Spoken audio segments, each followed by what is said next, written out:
جی بسم اللہ الرحمن الرحیم۔ ڈاکٹر طاہر کورس کوڈ 8615 کے 11th لیکچر کے ساتھ حاضر ہوں۔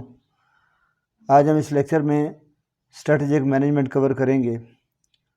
اس کے 3 پارٹس میں نے بنائے ہیں اور آج پہلا پارٹ ہوگا۔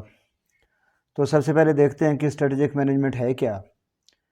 It can be define as a bundle of decision which a manager undertake and which decides the result of the firm performance, یعنی ایک سیٹ آف ڈیسیژن ہے جو کہ مینیجر لیتا ہے اور پوری پرفارمنس کی جو آرگنائزیشن کی پرفارمنس ہے وہ ساری اس پہ ڈیپینڈ کر رہی ہوتی ہے۔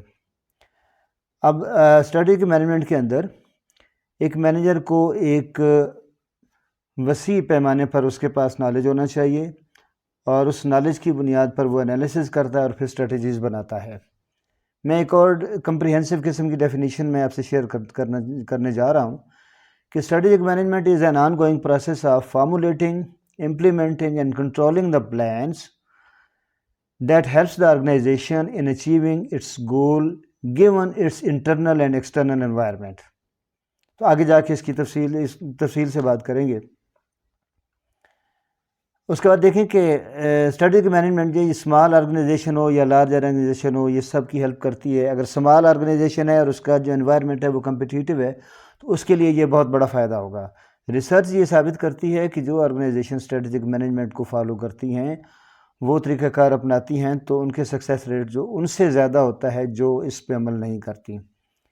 تو اس میں آگے چل کے دیکھتے ہیں کہ اسٹریٹجک مینجمنٹ میں اس کے جو سٹیپس ہیں وہ ہمارے پاس 4 ہیں۔ انوائرمنٹل سکیننگ ہے، اسٹریٹجی فارمولیشن ہے، اسٹریٹجی امپلیمنٹیشن ہے اور پھر اسٹریٹجی ایویلویشن ہے۔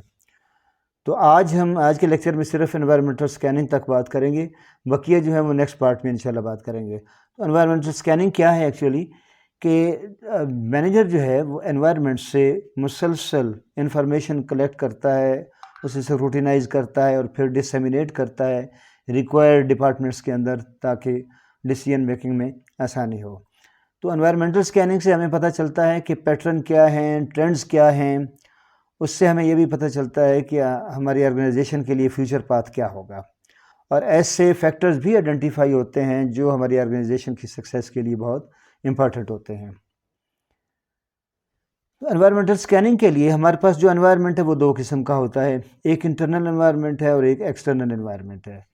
انٹرنل انوائرمنٹ کی جب ہم بات کرتے ہیں تو امپلائیز کے ساتھ ریلیشن شپ، امپلائیز کے مینیجرز کے ساتھ ریلیشن شپ کیسے ہیں، اس کے بعد آرگنائزیشن کے جو فزیکل ریسورسز ہیں وہ کیسے ہیں، اور آرگنائزیشن کی اسٹرینتھ کیا ہے اور ویکنیسز کیا ہیں، یعنی کن فیلڈ میں آرگنائزیشن وہ اسٹرانگ ہے اور کہاں پہ ویکنیسز جو ہیں وہ ہمیں دیکھنے کو ملتی ہیں۔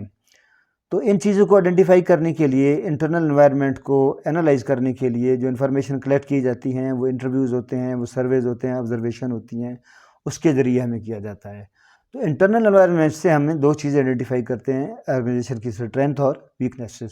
جب ایکسٹرنل انوائرمنٹ کی ہم بات کرتے ہیں تو وہ چونکہ واسٹ انوائرمنٹ ہے تو اس میں بہت سارے فیکٹر ہیں، سوشل فیکٹر ہو سکتے ہیں، پولیٹیکل ہیں، لیگل ہیں، ٹیکنالوجیکل فیکٹر ہیں جو ہمیں دیکھنے پڑتے ہیں۔ اگر حکومتوں میں تبدیلی آئی ہے تو اس کا مطلب ہے کہ کوئی پولیٹیکل چینجز آئیں گی، اگر لیگل کوئی چینج آ گیا ہے، کوئی نئے قوانین بن گئے ہیں، یا پرانے قوانین میں کوئی امینڈمنٹ ہوئی ہے تو اس سے آگاہ ہونا بڑا ضروری ہے، کوئی ٹیکنالوجیکل چینج آئی ہے تو اس کو بھی دیکھنا پڑے گا۔ اور انوائرمنٹ کو سکین کرتے ہوئے ہمیں یہ ایڈوانٹیج ہوتا ہے کہ وہاں پہ اپرچونٹیز، ایکسٹرنل سے جب بات کرتے ہیں تو ایکسٹرنل سے اپرچونٹیز اور تھریٹس ہم آئیڈینٹیفائی کرتے ہیں، اور جب انٹرنل کی بات کرتے ہیں تو وہاں پہ اسٹرینتھ اور ویکنیسز کی بات کرتے ہیں۔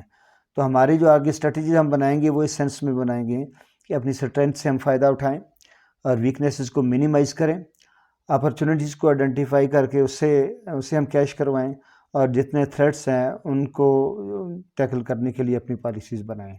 تو یہ تھا انوائرمنٹل سکیننگ کے بارے میں۔ اس کے بعد جو ہے وہ بقیہ جو ہے نیکسٹ پارٹ میں کریں گے۔ تو جاتے ہوئے پھر وہی بات کہ اگر لیکچر پسند آیا ہے تو سبسکرائب کیجیے گا۔ Thank you very much.